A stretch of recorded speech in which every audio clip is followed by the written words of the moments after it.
Halo, selamat pagi anak-anak ibu kelas 9. Salam sehat buat kita semua. Bagaimana kabarnya anak-anak ibu? Ibu berharap kamu semua dalam keadaan baik, sehat, dan tentunya masih tetap semangat untuk belajar. Nah, anak-anak ibu, hari ini Selasa 23 Februari 2021 kembali lagi bertemu dengan saya Ibu Rismawati Malau SPD, tentunya masih tetap dalam pembelajaran bahasa Indonesia. Masih ada anak-anak ibu yang mengingat apa materi kita pada minggu yang lalu?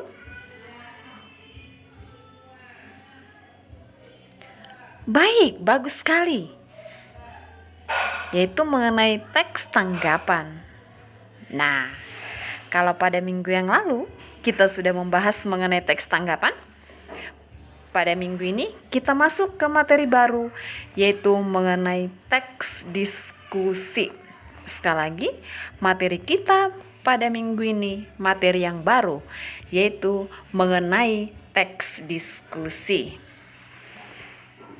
Nah, anak-anak ibu,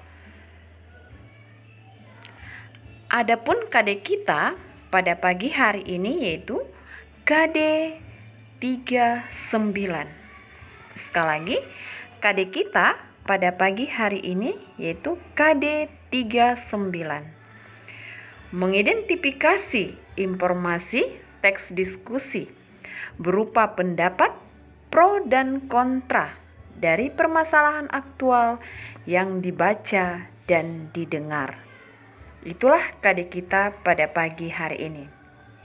Nah, lalu apa itu tujuan pembelajaran kita pada pagi hari ini? Yuk, sama-sama kita melihat anak-anak ibu. Tujuan pembelajaran kita pada pagi hari ini, sesudah pembelajaran ini nanti, kamu diharapkan mampu. Yang pertama, memahami pengertian diskusi. Yang kedua, memahami ciri-ciri diskusi. Dan yang ketiga, memahami struktur teks diskusi. Jadi anak-anak ibu, ada 3 tujuan pembelajaran kita hari ini. Yang pertama, sesudah pembelajaran nanti, kamu mampu memahami apa itu teks diskusi. Lalu yang kedua, ciri-ciri diskusi. Dan yang ketiga, struktur teks diskusi.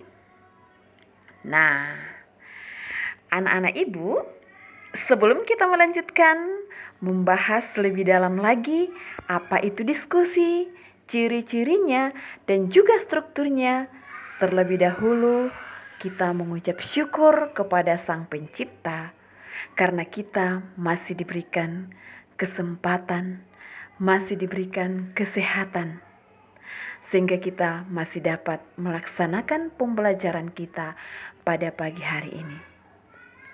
Maka untuk itu anak-anak ibu, ambil sikap yang hening, ambil sikap yang tenang, ambil sikap yang layak untuk berdoa. Kita tandai diri kita dengan tanda kemenangan Kristus, dalam nama Bapa dan Putra dan Roh Kudus. Amin. Allah sumber segala kasih, syukur kami haturkan kepadamu ya Bapa, atas segala berkat-Mu yang masih dapat kami rasakan hingga saat ini. Tuhan Yesus, pada pagi hari ini, kami akan memulai pembelajaran kami.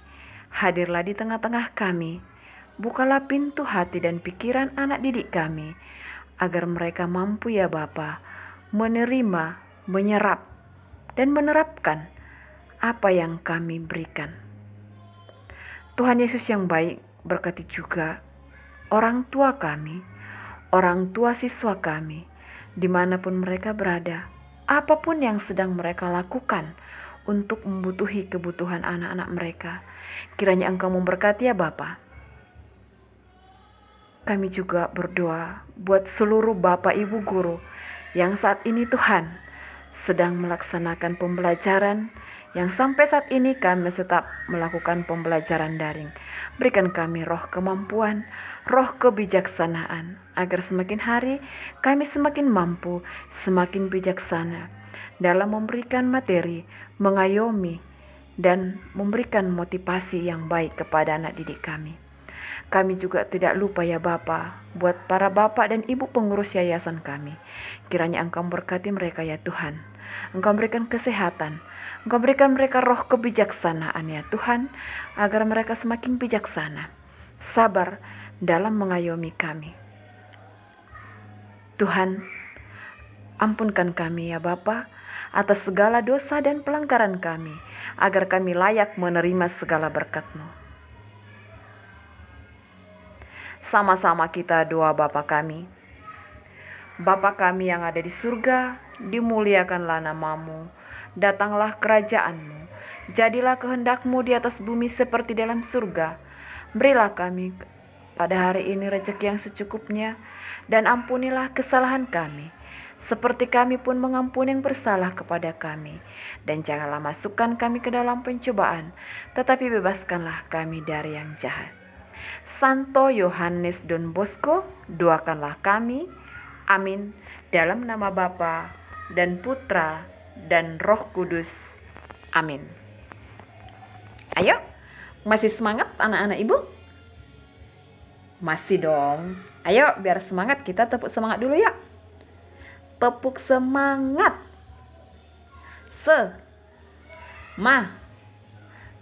Semangat. Iya, anak-anak ibu harus tetap semangat dalam belajar. Nah, pernahkah kamu mendengarkan kata diskusi? Ya. Pernahkah kamu terlibat di dalam kegiatan berdiskusi? Iya. Siapa anak-anak ibu yang pernah terlibat dalam kegiatan berdiskusi? Iya, bagus sekali. Di mana kita mengadakan diskusi? Iya, bagus. Bu, bisa di rumah, bisa di sekolah, ya, atau di tempat-tempat yang lain. Nah, sebenarnya diskusi ini tidak asing lagi bagi kamu, tidak asing lagi bagi anak-anak ibu. Ini sering kita lakukan. Nah, hal yang paling sederhana, diskusi ini bisa kita lakukan di rumah. Ya kan anak-anak ibu? Iya, misalnya anak-anak ibu kelas 9 sebentar lagi kamu akan menyelesaikan pendidikanmu di jenjang SMP dan akan melanjutkan ke jenjang yang lebih tinggi lagi. Ada yang melanjutkan nanti ke SMA, ada yang melanjutkan ke SMK ataupun sekolah kejuruan. Ya kan? Nah, tentunya di sana kamu harus berdiskusi dulu dengan kedua orang tuamu. Ya, lalu nanti diambil suatu keputusan kemana kamu akan melanjutkan pendidikanmu. Nah, maka kita lihat di sini anak-anak ibu, apa itu yang dimaksud dengan diskusi? Diskusi adalah sebuah teks yang berisi suatu permasalahan. Berarti di sana ada suatu masalah yang akan dibahas. Teks diskusi membahas permasalahan yang berisi dua argumen. Argumen sama dengan pendapat. Bisa argumen yang mendukung dan bisa argumen juga yang menentang. Jadi di sana ada dua permasalahan yang berisi dua pendapat. Ada pendapat yang mendukung dan ada pendapat yang menentang. Jadi, teks diskusi itu merupakan sebuah teks yang berisi suatu permasalahan. Ya. Tentunya di sana ada masalah yang akan dibahas. Maka di sana nanti kita akan mengeluarkan pendapat. Tentu apabila kita mengeluarkan pendapat itu juga harus disertai dengan alasan-alasan dan bukti-bukti untuk meyakinkan orang lain yang mendengarkan, ya, pendapat kita tersebut. Makanya di sana ada argumen yang mendukung. Mendukung artinya di sana mendukung pernyataan atau statement yang kita keluarkan seperti itu. ya. Ada juga yang menentang, dan masing-masing ini nanti harus memberikan alasan ataupun bukti-bukti yang mendukung, yang tujuannya agar argumen ataupun pendapat yang kamu berikan itu bisa lebih meyakinkan pendengar. Seperti itu dia. Baik itu nanti argumen ataupun pendapat yang mendukung, ataupun itu argumen yang tidak mendukung atau menentang, itu harus disertai dengan alasan-alasan dan memberikan bukti-bukti, ya, yang tujuannya di sana agar pendapat yang kamu keluarkan atau pernyataan atau statement yang kamu keluarkan itu bisa lebih meyakinkan orang yang mendengarkan atau peserta diskusi tersebut. Seperti itu dia.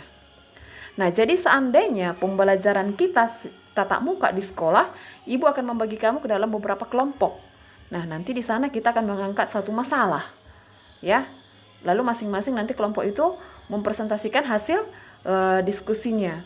Nah, dan satu hal yang perlu anak-anak ibu ingat, di dalam kegiatan berdiskusi, nah di sana dituntut kita lebih dewasa, lebih menghargai pendapat teman kita, ya, bisa mengontrol emosi, ya. Jadi seandainya ini pembelajaran tatap muka, nah ini sudah seru kita buat ini di sekolah. Tapi walaupun ini masih pembelajaran daring, tetap harus semangat, harus seru kita buat juga, ya kan anak-anak ibu? Nah, itulah dia pengertian dari teks diskusi.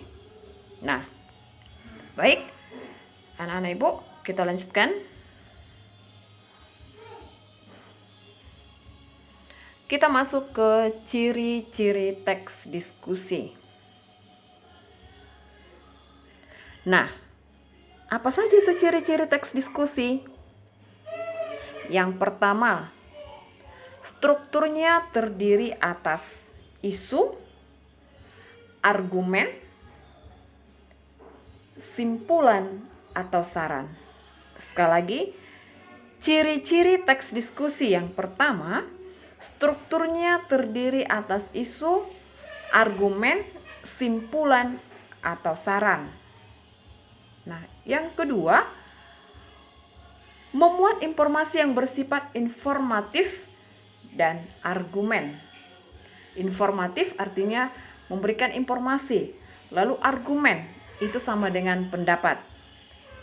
Lalu yang ketiga, ciri kebahasaan teks diskusi menggunakan kata penghubung perlawanan. Sekali lagi, ciri kebahasaan teks diskusi menggunakan kata penghubung perlawanan. Nah, konjungsi itu kan banyak, ya. Nah, jadi yang digunakan dalam teks diskusi pada umumnya itu adalah kata penghubung ataupun konjungsi perlawanan. Misalnya, tetapi, sedangkan, melainkan, dan lain sebagainya. Nah, itulah yang termasuk ke dalam ciri-ciri teks diskusi. Nah, baik, anak-anak ibu, sekarang kita lanjutkan ke struktur teks diskusi. Tadi di awal, ya, di ciri-ciri teks diskusi, tadi sudah disebutkan bahwa strukturnya terdiri atas 3. Ya kan? Oke, apa itu yang 3 itu? Ayo kita perhatikan satu persatu. Nah, ini dia struktur teks diskusi. Yang pertama, isu atau masalah. Sebuah diskusi dimulai dengan pengenalan singkat menggambarkan situasi. Pengenalan ini berisi berbagai sudut pandang. Isu atau masalah dalam teks diskusi berisi masalah yang akan didiskusikan atau dibahas lebih lanjut. Jadi pada struktur yang pertama itu nanti itulah yang disebut sebagai isu atau masalah. Nanti di sana ada dipaparkan sebuah masalah, tapi belum dijelaskan secara mendetail, ya. Karena itulah nanti yang akan diangkat menjadi pembahasan kita di dalam diskusi. Ya, misalnya seperti yang sekarang ini dengan adanya COVID-19 yang sampai saat ini masih tetap merajalela di berbagai belahan dunia termasuk di Indonesia.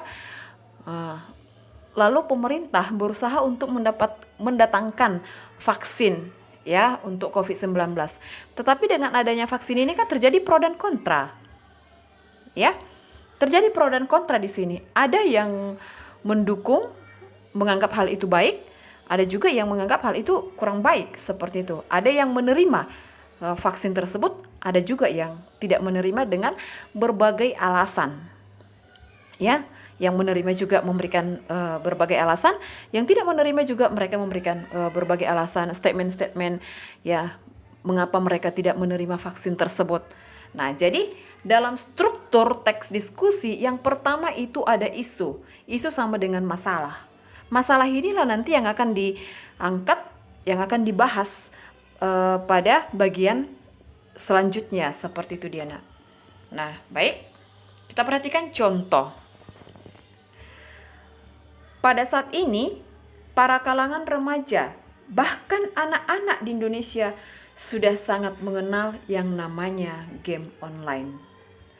Game online memang salah satu permainan yang bisa dimainkan di komputer, laptop, tablet, atau bahkan handphone dengan menggunakan koneksi internet. Maka permainan ini disebut game online. Banyak sekali pro dan kontra atas game online.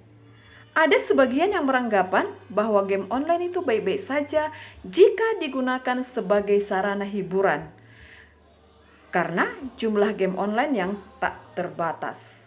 Namun, ada juga yang menentang pendapat ini, karena game online sering menyebabkan anak menjadi lupa belajar, bahkan ada yang sampai bolos sekolah demi bermain game online. Nah, inilah isu. Dari sini kan bisa kita lihat, inilah nanti yang akan dipermasalahkan, yang akan dibahas, ya. Nah, ini masih bagian awalnya. Di sini bisa kita lihat yang mau dibicarakan di sini adalah mengenai game online. Sekali lagi mengenai game online. Ada yang berpendapat itu bagus dan ada berpendapat itu kurang bagus. Tetapi di sini kan belum dipaparkan mengapa mereka mengatakan itu bagus dan mengapa juga mereka mengatakan itu tidak bagus. Belum dipaparkan secara mendetail, secara sejelas-jelasnya. Oke, baik, kita lihat yang kedua. Struktur yang kedua itu argumen. Argumen sama dengan pendapat. Nah, argumen ini nanti dibagi atas dua. Ada argumen yang mendukung dan ada juga argumen yang menentang. Nah, kita lihat dulu yang pertama, argumen yang mendukung. Nah, di satu sisi banyak sekali yang mendukung permainan game online untuk dimainkan, terutama para gamers yang ada di negeri ini. Mereka beranggapan, apa salahnya bermain game? Kan hanya untuk kesenangan semata, dan lagi pula anak-anak juga butuh hiburan. Jadi, wajar saja jika para anak-anak di Indonesia senang sekali memainkan game online. Beberapa game online juga ada yang bersifat edukatif atau mendidik, sehingga dapat memberikan dampak positif bagi perkembangan kecerdasan anak. Nah, inilah dia pendapat yang mendukung tadi. Ya, tadi kan topik permasalahannya adalah masalah game online. Nah, di sana ada pro dan kontra, ada yang mendukung, ada juga yang tidak. Tetapi pada bagian isu tadi kan belum dijelaskan, ya, secara mendetail kenapa itu bagus, kenapa kurang bagus, kan belum dijelaskan secara detailnya. Nah, kita lihatlah itu di bagian argumen. Nah, yang pertama ada argumen yang mendukung. Dan ini tadi sudah diberikan contohnya. Oke, baik, kita lihat ke yang kedua, ada argumen yang menentang, ya. Artinya yang kurang setuju. Nah, namun di sisi lain game online juga memberikan dampak negatif, sehingga banyak sekali orang-orang, khususnya para orang tua, yang melarang anaknya bermain game online dengan alasan karena dapat menyebabkan menjadi malas atau lupa belajar, sehingga sekolah mereka terganggu.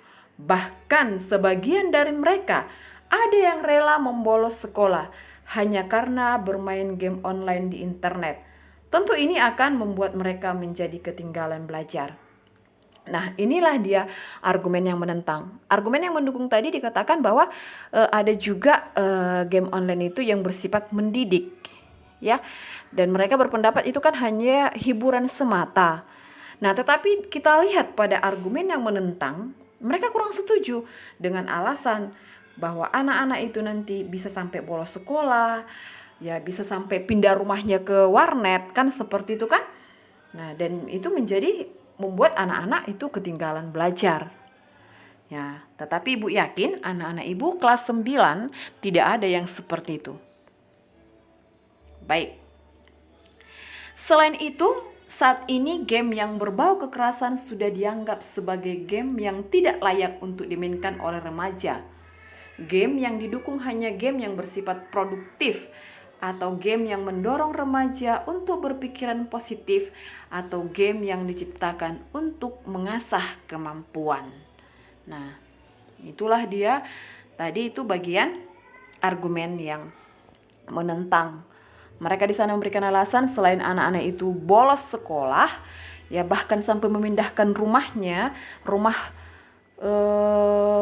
bukan rumah kedua lagi, rumah pertamanya itu jadi warnet gitu loh.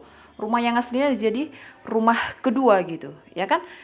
Nah, selain itu mereka juga mengatakan bahwa game itu ada yang bersifat kekerasan seperti itu ya.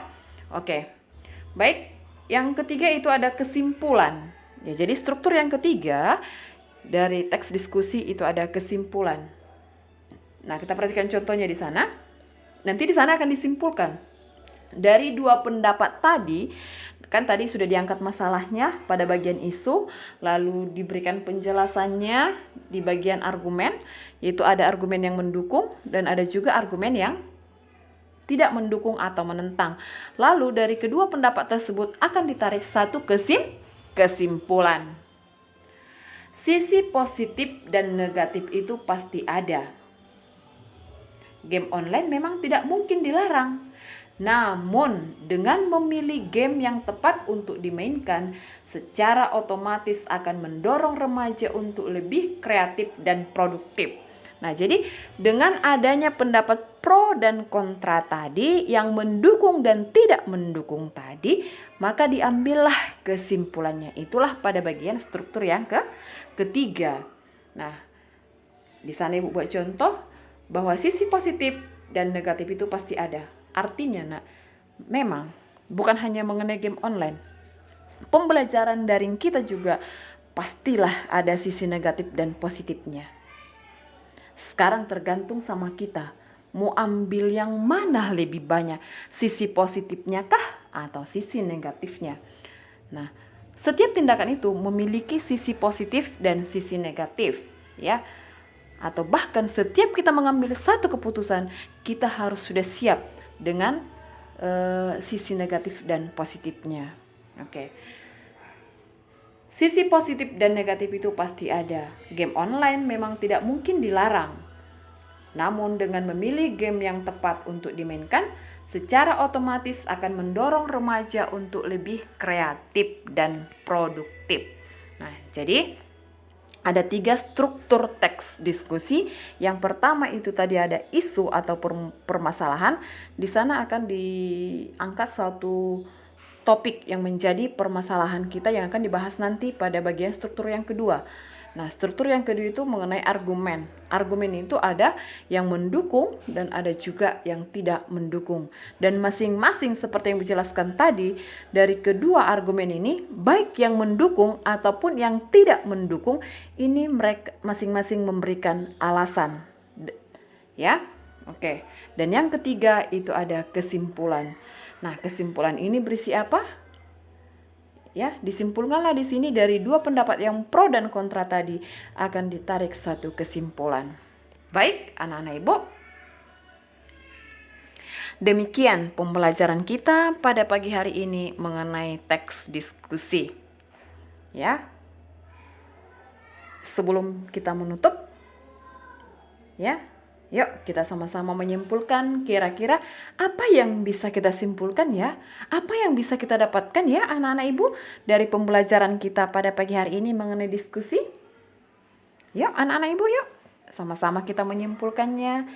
Ya, bahwa yang pertama tadi, bahwa diskusi itu adalah suatu kegiatan untuk membahas suatu masalah, ya kan?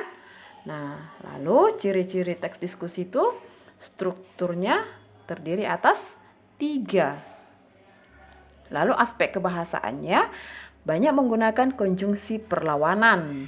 Nah, lalu struktur teks diskusi itu terdiri atas 3. Yang pertama ada isu atau masalah.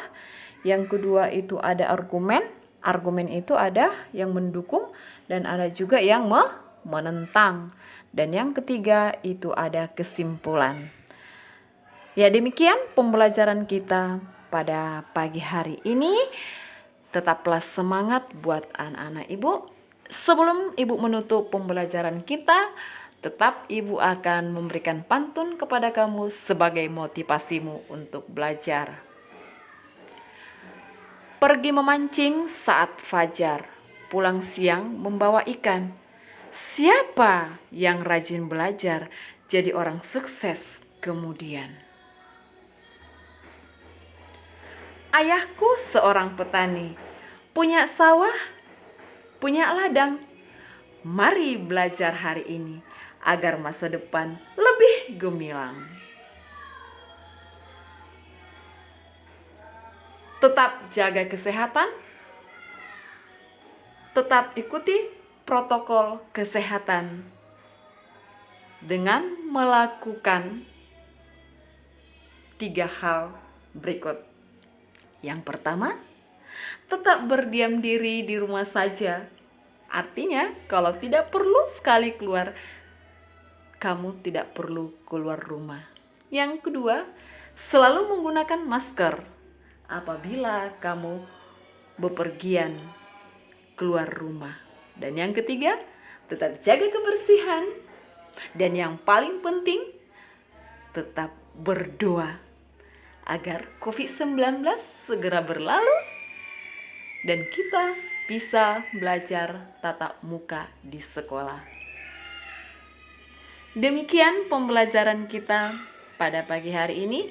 Terima kasih buat anak-anak Ibu yang sudah meluangkan waktunya untuk mengikuti pembelajaran kita. Tetap semangat!